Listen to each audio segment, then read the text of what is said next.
Salam, bugünkü mövzumuz vegetativ orqanlar olan gövdə və yarpaq haqqındadır. Zoğ nədir? Zoğ gövdə, yarpaq və tomurcuqdan ibarətdir. Başqa cür tərif desək, üzərində yarpaqlar və tomurcuqlar yerləşən gövdənin cavan hissəsinə zoğ deyilir. Zoğ tomurcuqdan inkişaf edir. Bəs həmən bu zoğda olan tomurcuqlar zoğa birləşdiyi yer buğum adlanır. Yəni yarpağın və ya tomurcuğun zoğa birləşdiyi yer buğum adlanır. İki buğum arasında qalan hissə buğum arası adlanır. Yarpaq ilə ondan yuxarıda yerləşmiş buğumarası hissəsində qalan bucağı isə yarpaq qoltuğu deyilir. Bunu şəkildə də göstərə bilərik. Hər hansı bir zoğdur. İki buğum arasında qalan hissəyə buğum arası deyilir. Və yarpaq qoltuğu nədir? Bu yarpaq saplağı ilə buğum arasında olan hissəyə yarpaq qoltuğu deyilir. Zoğ özünün üzərində tomurcuqlar iki yerə bölünür. Təpə tomurcuqları, bir də yan tomurcuqlara bölünür. Yan tomurcuqlar özləri də iki yerə bölünür. Əlavə tomurcuqlar, bir də qoltuq tomurcuqlara. Deməli, iki cür tomurcuq var zoğ üzərində. Təpə tomurcuğu, təpə tomurcuğundan gövdənin uç hissəsi böyüyür. Yan tomurcuqlar isə özləri iki qrupa bölünür. Əlavə və qoltuq tomurcuqları. Əlavə tomurcuqlara biz həmi buğum aralarında, həmi yarpaq üzərində, həmi kök üzərində inkişaf edən tomurcuqlar əlavə tomurcuqlardır. Yəni biz əlavə tomurcuqlara vegetativ orqanların hər birində rast gələ bilərik. Həmi gövdə üzərində, həmi yarpaq, həmi kök üzərində rast gələ bilərik.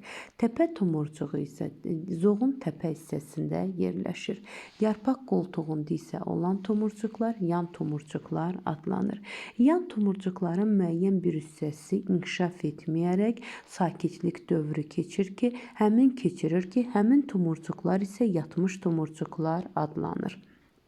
Yatmış tomurcuqlar adlanır və hər bir bitkilərdə tomurcuqların quruluşuna görə fərqlənir. Məsəl üçün, bəzilərdə, söyüd bitkisində tomurcuq pulcuğu bir pulcuqludur. Meşə gilası bitkisinin tomurcuğu xoş ətirlidir. Gəndalaş bitkisinin tomurcuğu xoş iyili deyil, pis iyilidir, və s. Yəni, tomurcuqların quruluşuna görə, rənginə görə, iyinə görə də bitkiləri müəyyən etmək olar. Bundan başqa olaraq, həmən bu bitki üzərində tomurcuqlar üç cür düzülür. Hansı düzülüşlərdir? Növbəli düzülüş, qarşı-qarşıya düzülüş və topa düzülüş. Növbəli düzülüş o düzülüşə deyilir ki, hər buğuma bir yarpaq birləşirsə, bu növbəli düzülüşdür. Və növbəli düzülüşdə nə qədər buğum varsa, o qədər də yarpaq vardır.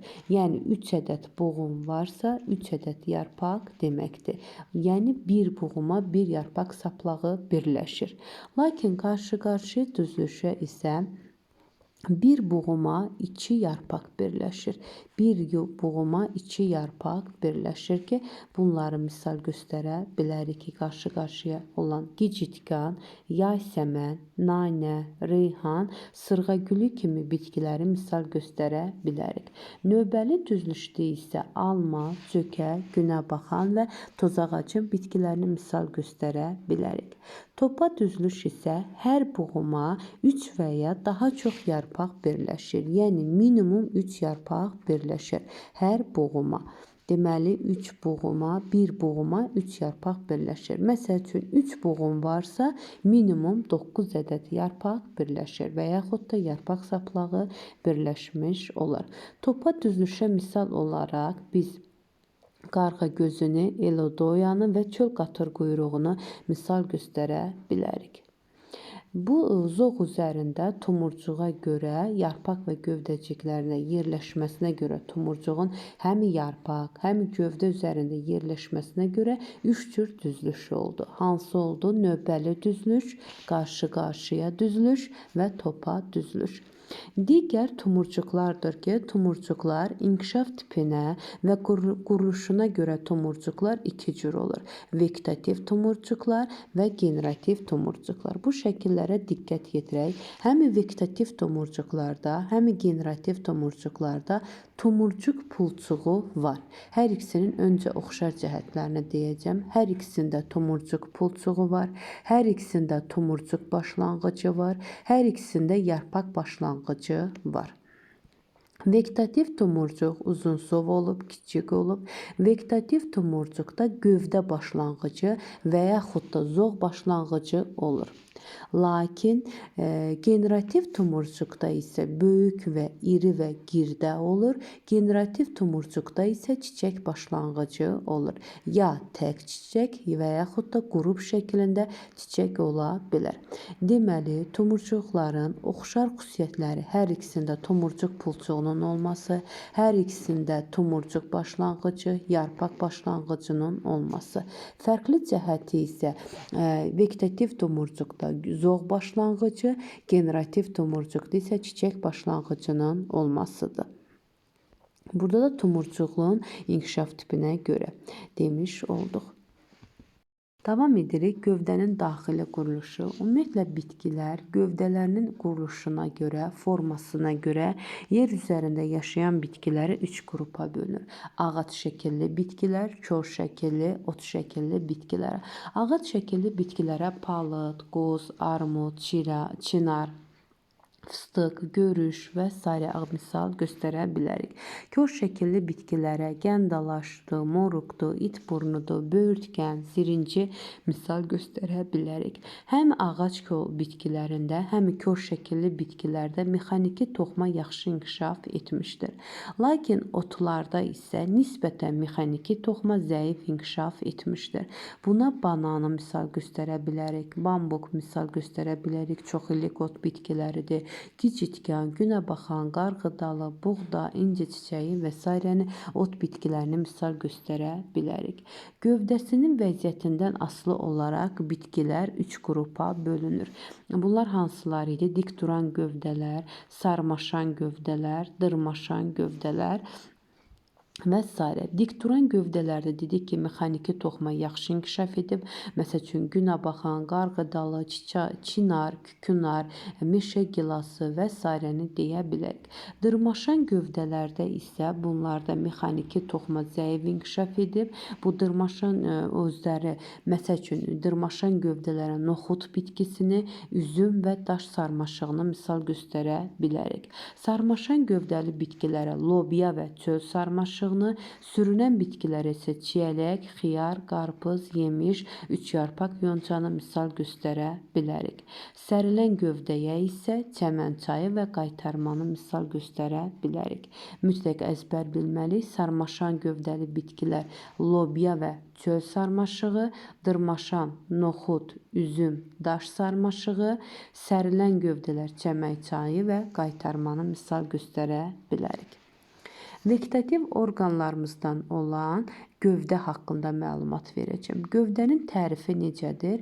Hansı mühitdə yaşamasından asılı olmayaraq və yaxud da olmasından asılı olmayaraq üzərində normal və yaxud da yatmış halda tumurcuqlar olan vegetativ orqana gövdə deyilir. Yəni gövdə torpağın üstündə də ola bilər, torpağın altında da ola bilər. Gövdəsi suda olan bitkilər də ola bilər. Əsas odur ki, üzərində normal və yaxud da yatmış halda tumurcuqlar olsun. Gövdənin funksiyaları, əsas funksiyaları vardır və əlavə funksiyaları. Əsas funksiyaları onlarda ötürücü, mexaniki funksiyalarıdır. Ötürücü nədir? Mineral və üzüm maddələrinin daşınmasında iştirak etmək, mexaniki isə yarpaqları işığa tərəf çıxarılması və gövdəyə köklə yarpaq arasında əlaqə yaradır. Bundan əlavə olaraq ehtiyat toplayıcı, fotosintez edici, vegetativ çoxalmada, bəzi bitkilər özlərinin müdafiə funksiyalarını yerinə yetirən tikana çevrilməsidir. Məsəl üçün, göyəm və yemişanda gövdə tikana çevrilir, zoğları. Daha sonra vegetativ çoxalmada istifadə olunur, kök yumsovlarından, gövdə yumurlarından. Ehtiyat su toplayıcı toplayıcı, məsəl üçün Afrika südləyəni, kaktusu misal göstərə bilərik. Fotosintez edici isə cavan zoğlarda, məsəl üçün kaktusun əksər növlərində. Çünki kaktus bitkisinin yarpaqları tikana çevrilmiş, gövdəsi isə lətləşmiş ehtiyat su deposuna çevrilib və yaşıl rəngdədir və fotosintezi həyata keçirir. Yəni gövdədə fotosintez həyata keçir. Gövdənin daxili quruluşu. Gövdənin daxili quruluşuna bu şəkildə diqqət yetirsək, gövdə əsasən 4 əsas qatdan ibarətdir. Hansı qatlardır? Qabıq, kambi, oduncaq və özəkdən ibarətdir. Bəli, qabıq qatında gövdənin xarici qatı, qabıq qatı xaricdən dəricik ilə örtülmüşdür. Cavan, məsəl üçün bitkilərdə, cavanda xarici qatı, qabığın xarici qatında ağızcıqlar olur. Yəni onlarda dəricik hissədə ağızcıqlar yerləşir. Lakin yaşlı bitkilərdə isə həmin daxili qatı ölü hüceyrələrdən ibarət olan mantar qatı əmələ gətirir. Mantar qatında isə mərciməklər yerləşir. Ümumiyyətlə gövdənin əsasən belə əvvəlki dərsliklərdə deyilirdi ki, 7 qatdan ibarətdir. Dəricikdən, flema qatından, mantar qatından təşkil olunmuşdur. Digər isə qabıq, kambi, oduncaq və özək. Qabıq qatında ələyə bənzər borucuqlar yerləşir və ələyə bənzər borucuqlardan əlavə olaraq mexaniki toxumadan əmələ gələn liflər vardır. Ələyə bənzər borucuqlar vasitəsilə qabıq qatı ilə üzvü maddələr hərəkət edir. Yadınızda qalsın, üzvü maddələrin hərəkəti gövdənin qabıq qatı ilə gedir. Yəni bir rəqəmi ilə, burada göstərilən bir rəqəmi ilə deyə bilərik. Digər 2 rəqəmi isə gövdənin ən nazik qatı olan kambi qatıdır ki, kambi qatında törədici toxuma yerləşir və kambi qatı hesabına gövdə eninə böyüməni təmin edir. Və kambi qatına hesabına oduncaq, bax bu 3 rəqəmi ilə oduncaq qatıdır, 4 rəqəmi ilə özəkdir. Həmən bu oduncaq qatları əmələ gəlir. Ümumiyyətlə yadınızda qalsın, kambi qatı harada yerləşir? Qabıqla oduncaq arasında yerləşir və yenə deyirəm, törədici toxuma var və törədici toxuma hesabına gövdənin eninə böyüməsini təmin edir. Bu qat hesabına hüceyrələr bölünərək yeni hüceyrələr əmələ gətirir. Yəni oduncaq qatlarını əmələ gətirir. Kambi qatı ilin 4 fəslindən yay, yaz və payız fəsillərində bölünərək yeni qatlar əmələ gətirir. Lakin qış fəslində isə yeni qatlar əmələ gəlmir. Və həmən bu gövdənin qatlarına baxaraq biz qütbləri müəyyən edə bilərik. Sonra bitkidə havanın yay, yaz, yay, payız aylarında fəsillərin necə keçdiyini müəyyən edə bilərik. Yəni yay aylarında əmələ gətirən oduncaq qatları daha iri və böyük formada olur, iri olur. Və bununla da biz müəyyən edə bilərik ki, temperaturun necə olduğunu. Digər isə digər özək qatıdır ki, ən daxili qatı özək qatıdır. Özək qatı parenxima toxumasından, yəni əsas toxumadan əmələ gəlmişdir. Və özək qatında isə özək şüaları yerləşir.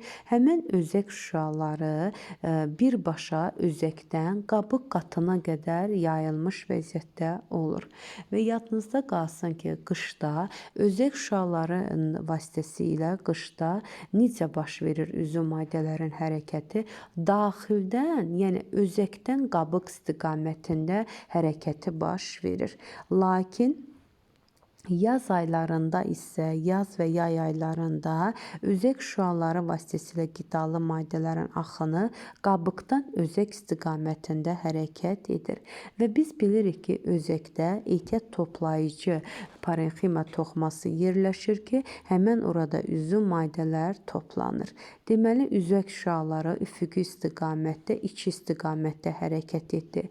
Qabıqdan özəyə və ya özəkdən qabıq istiqamətində hərəkət etmiş olur. Və yenə deyirəm, kambi qatı quru, mülayim bölgələrdə əsasən 9 ayda fəaliyyət göstərir. Yaz, yay və payız aylarında fəaliyyət göstərir. Lakin tropik ölkələrdə isə kambi qatında hər iki tərəfdə, yəni əmələ gələn illik halqaları ölçülərinə görə bir-birindən fərqlənmir. Yəni bu tropik ölkədə illik halqalarını deyə bilərik. Və biz illik halqalarına baxaraq bitkinin yaşını təyin edə bilərik. Digər isə gövdənin əsas kütləsini, əsas hissəsini təşkil edən oduncaq qatıdır. Oduncaq qatında isə liflər, oduncaq lifləri mexaniki toxumadan əmələ gələn və ötürücü toxumadan əmələ gələn borular yerləşir. Həmin bu borular vasitəsilə ksilema borularıdır ki, ksilema boruları vasitəsilə su və suda həll olmuş mineral maddələr hərəkət edir. Və oduncaq liflərindən də biz bilirik ki, suni ipək hazırlanır. Ümumiyyətlə, ipək məsələsi bilirsiniz ki, təbii ipək, tut ipək qurdundan, yəni heyvanlardan hazırlanır. Suni ipək isə bitkilərin oduncaq liflərindən hazırlanmış olur. Gövdənin dedik ki, mərkəzində olan qat da özək qatıdır ki, və özək qatı bəzi bitkilərdə aydın görsənir, adi gözlə. Məsəl üçün trəkdə, qovaqda yaxşı görsənir. Bəzi bitkilərdə isə gəndəlaşda yumşaq, palıd və qarağacında isə bərk vəziyyətdə olur. Deməli, gəndəlaşda yumşaq, özək yumşaq, palıd və qarağacda isə bərk halda olur. Və bəzi taxıllar bitki fəsləsinə aid olan bəzi bitkilərdə isə özək hissəsi içərisi dolu olur ki, belə bitkilərə, məsəl üçün qarğıdalda, şəkər qamışında deyə bilərik. Lakin bəzi taxıl bitkilərində, məsəl üçün buğdada, arpada, çovdarda həmin bu özək qatının içərisi boş olub, küləş gövdələr adlanır. Nə adlanır? Küləş gövdələr adlanır. Və burada əsasən bu oduncaq boruları vasitəsilə su və suda həll olmuş mineral maddələrin gövdədə hərəkəti buna nə səbəbdir? Yadınızda qalsın, iki qüvvə təsir edir. Biri kök təzyiqidir, digəri isə yarpaqların sorucu qüvvəsidir. Kök təzyiqi nə qədər çox olarsa, həmin su və mineral maddələr bir o qədər sürətlə hərəkət etmiş olar. Və yarpaqlar da bitki üzərində yarpaqlar nə qədər çox olarsa, o yarpaqların sorucu qüvvəsi də bir o qədər artmış olur. Və biz bilirik ki, üzüm maddələr hərəkət edir qabıq qatında olan ələyə bənzər borucuqlar vasitəsilə və bu iki istiqamətdə olur. Lakin əlavə olaraq deyək ki, erkən yazda bəzi bitkilərdə də oduncaq boruları vasitəsilə üzüm maddələr hərəkət edə bilər. Deməli, oduncaq boruları vasitəsilə, yəni erkin yazda oduncaq boruları vasitəsilə həm üzüm maddələr, həm də su və suda həll olmuş mineral maddələr hərəkət edə bilər. Lakin flema boruları vasitəsilə və yaxud da ələyə bənzər borular vasitəsilə yalnız üzüm maddələr hərəkət etmiş olar. Və gövdənin şəkil dəyişməsinə desək, gövdənin yerüstü şəkil dəyişməsi var. Məsəl üçün, yeraltı şəkil dəyişməsi. Yerüstü şəkil dəyişmələrinə bığıcıqları misal göstərə bilərik. Bığıcıqlar vasitəsilə çiyələk və qaymaq çiçəyi. Gövdə yumurlarına misal olaraq, ümumiyyətlə gövdə yumurları iki cür olur.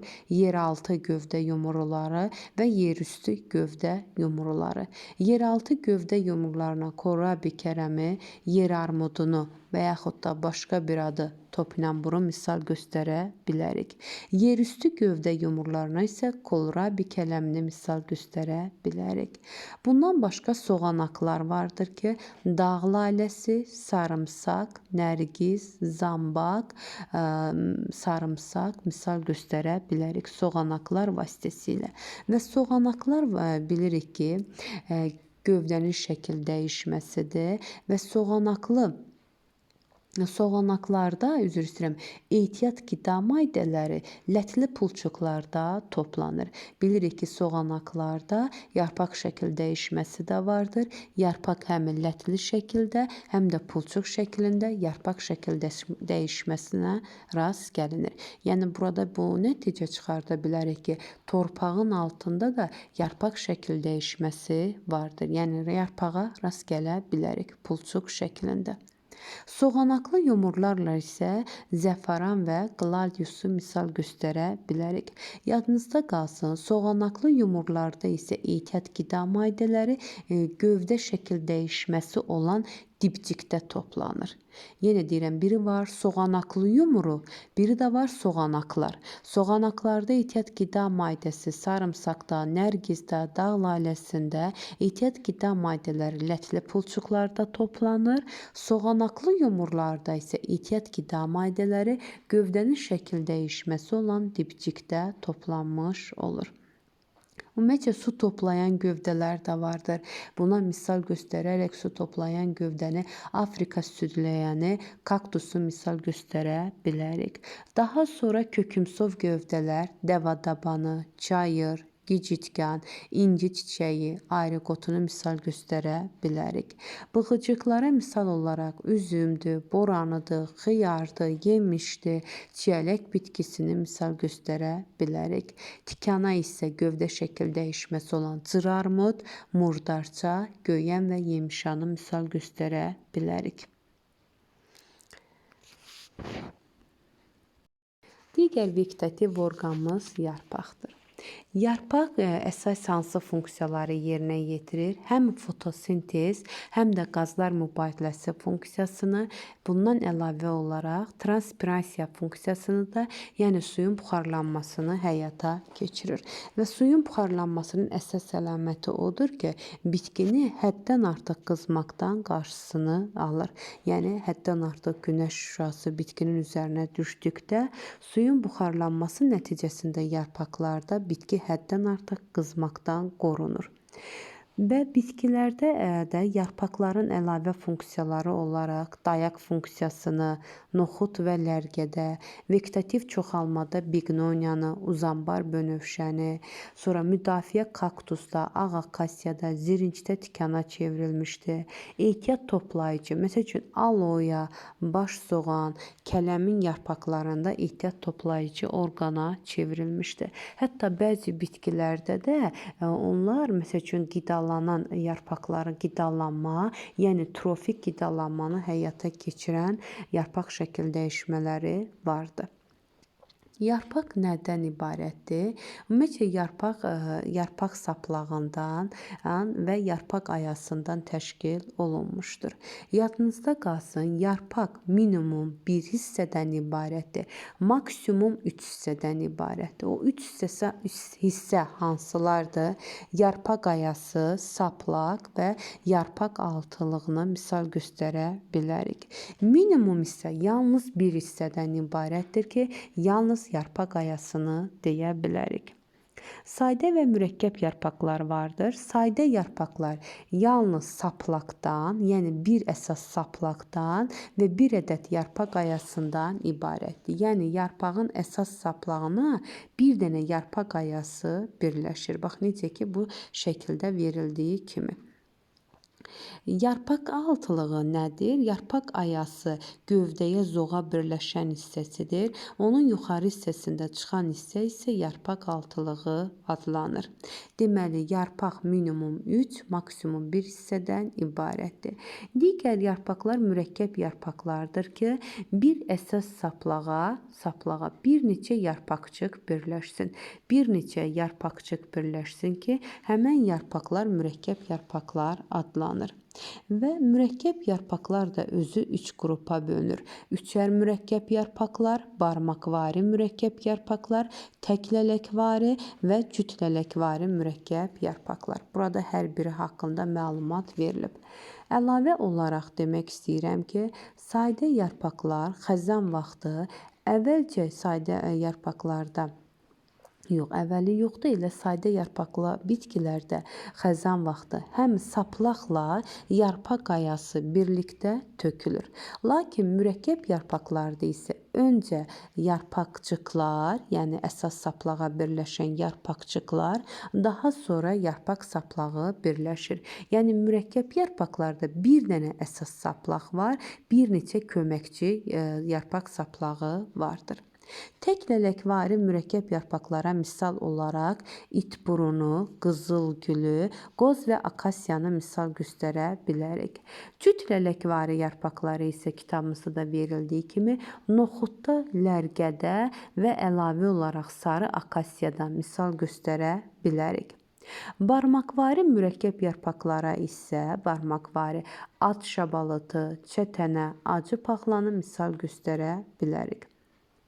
Üçər mürəkkəb yarpaqları isə bir əsas yarpaq saplağına 3 ədəd yarpaq ayası birləşirsə, bunlara üçər mürəkkəb yarpaqlar deyilir və üçər mürəkkəb yarpaqlara çiyələk, böyürtkən, moruq, lobyanı misal göstərə bilərik.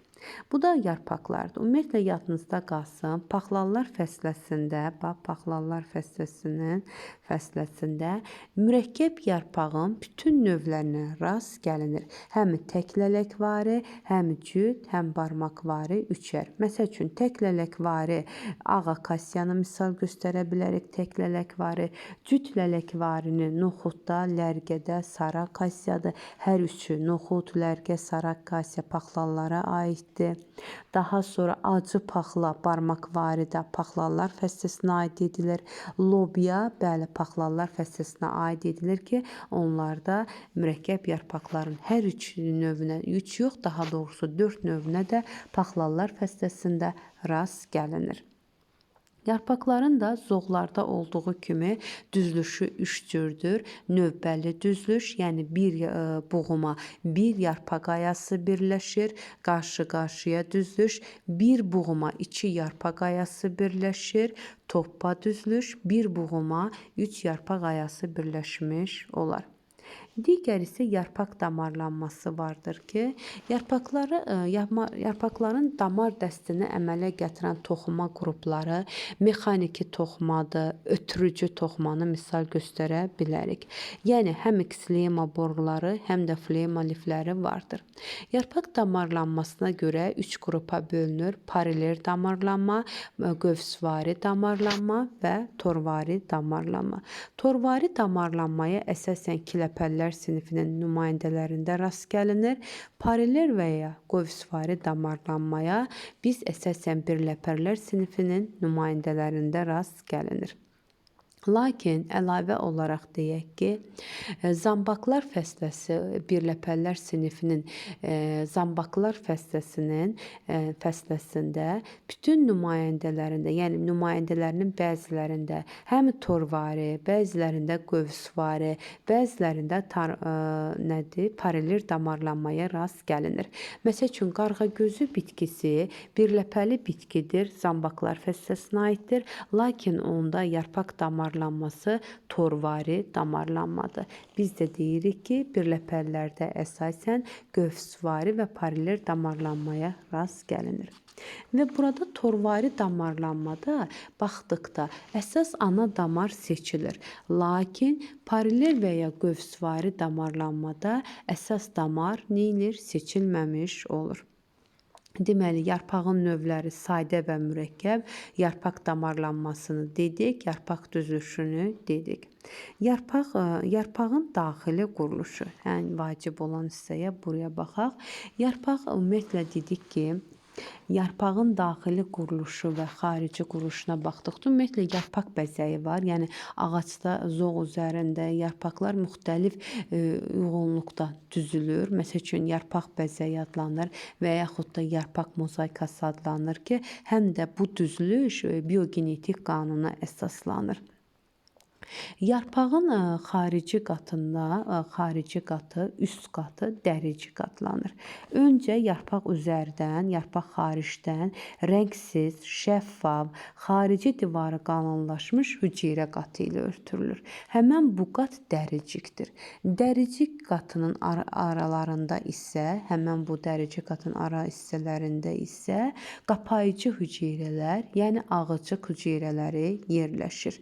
Yəni dəricik örtük toxmasında nə əmələ gəlmişdir? Yarpağın lətli hissəsini zədələnməkdən və qurumaqdan qoruyur. Həmən o şəffaf dəricik hüceyrələri arasında ağızcıq hüceyrələri yerləşir. Hər bir ağızcıq hüceyrəsində 2 ədəd qapayıcı hüceyrələr vardır. Həmən bu qapayıcı hüceyrələrdə yaşıl rəngdə olduğuna görə onlarda fotosintez prosesi həyata keçir. Yəni dəricik hüceyrələrində fotosintez gedir. Hansı hüceyrələrində? Dəricin qapayıcı hüceyrələrində. Daha sonra dəricik hüceyrələrin alt hissəsində, yəni üst dəricikdən söhbət gedir. Üst dəricik hüceyrəsinin alt hissəsində sütunvari toxma vardır. Həmən bu sütunvari toxma əsas toxmadan əmələ gəlmişdir, sıx şəkildə yerləşmişdir və daha çox burada xlorofil pigmenti olduğuna görə fotosintez prosesini həyata keçirir. Lakin alt dəricikdən yuxarıda isə süngərvari toxma yerləşir. Süngərvari toxmaya da diqqət yetirsək, əsas toxmanın bir növüdür. Rəngləri nisbətən açıq yaşıl rəngdədir və bunlar da fotosintez həyata keçirir. Bundan əlavə olaraq süngəri toxmaların arasında hava arası boşluqlar da vardır. Deməli, yarpağın üst dəriciyin altında sütunvari toxuma, sütunvari toxmanın altında süngərvari toxuma yerləşir və yaxud da alt dəricik altında süngərvari toxuma yerləşir. Bundan əlavə olaraq yarpaq damarı vardır ki, bax bu şəklə diqqət yetirin. Yarpaq damarını əmələ gətirir mexaniki liflər, yarpaq borucuqları, ələyə bənzər borular. Yarpaq borucuqları vasitəsilə su və suda həll olmuş mineral maddələr, ələyə bənzər borular vasitəsilə üzvü maddələr hərəkət edir. Və hava arası boşluqlar da burada da qeyd olunmuşdur ki, süngərvari toxuma arasında. Deməli, buradan belə nəticə çıxır ki, yarpaqda hansı toxuma qrupu yoxdur? Törədici toxuma yoxdur. Ona görə da yarpaq daima böyümüş vəziyyətdə olmur və yarpaq nədir? Törədici toxuma yoxdur. Yarpaqda hansı toxuma qrupları var? Örtük toxuma var, ötürücü toxuma və əsas toxuma qruplarına rast gəlinir. 3 toxuma qrupu vardır. Həmən bu 3 toxuma qrupundan 2 toxuma qrupunda fotosintez həyata keçirir. Hansıdır? Örtük toxumada və əsas toxumada fotosintezi həyata keçirir. Qrup olaraq 2 qrup, növ olaraq 3 növ hüceyrədə fotosintez prosesi gedir. Bunlar hansılardır? Ağızcıq hüceyrələri, yəni ağızcıqda olan qapayıcı hüceyrələr, daha sonra sütunvari və süngərvari toxumalarda fotosintez həyata keçirilir. Və yarpaqlar da bilirik ki, həmən bu ağızcıqlar vasitəsilə yarpaqlar suyu buxarlandırır. Ümumiyyətlə, suyun buxarlanması transpirasiya buxar şəklindədir. Bitkini həddən artıq qızmaqdan qoruyur. Bilirik ki, cavan bitkilərdə ağızcıqlar olur. Ağızcıqlar gündüzlər açıq, gecə bağlı olur. Lakin yaşa dolduqca bitkilərdə həmən o dəricik hüceyrələri mantar qatı ilə əvəz olunur. Mantar qatında isə mərciməklər yerləşir. Və yarpaqdan əlavə suyun buxarlanması hadisəsindən əlavə qutasiya vardır ki, qutasiya hadisəsini demişdik ki, köz təzyiqi nəticəsində yarpaqdan suyun damcı şəklində ayrılmasıdır ki, bu qutasiya hadisəsidir. Yenə deyirəm, transpirasiya hadisəsində su buxar şəklində ayrılır. Qutasiyada isə su damcı şəklində bitkini tərk edir. Və damcı şəklində suyun bitkidən tərk etməsi nəticəsində də hətta az da olsa mineral duzlar xaric olunur su ilə bərabər. Və bitkilərin gün ərzində suyun buxarlandırılması fərqlidir. Məsəl üçün, kələm bitkisi bir gün ərzində 800 qram, üzr istəyirəm, kələm bitkisi bir gün ərzində 1 litr suyu buxarlandırır. Tozağacı bitkisi bir gün ərzində 60 litrə qədər suyu buxarlandırır. Qarğıdalı bitkisi isə bir gün ərzində 800 qrama qədər suyu buxarlandıra bilir. Və suya olan tələbatına görə də bitkiləri 3 qrupa bölürük. Hiqrofitlər, kserofitlər, mezofitlər. Hiqrofitlər rütbət sevən bitkilərdir. Onlara kələm, çəltik, xiyar, su zambağını deyə bilərik. Kserofitlər quraqlığa davamlı bitkilərdir ki, onlar kaktusdur, dəvə tikanıdır və sairəni misal deyə bilərik. Mezofitlər isə hiqrofitlərlə kserofitlər arasında qrup xarakter daşıyır ki, buna günəbaxanı, boranını misal göstərə bilərik.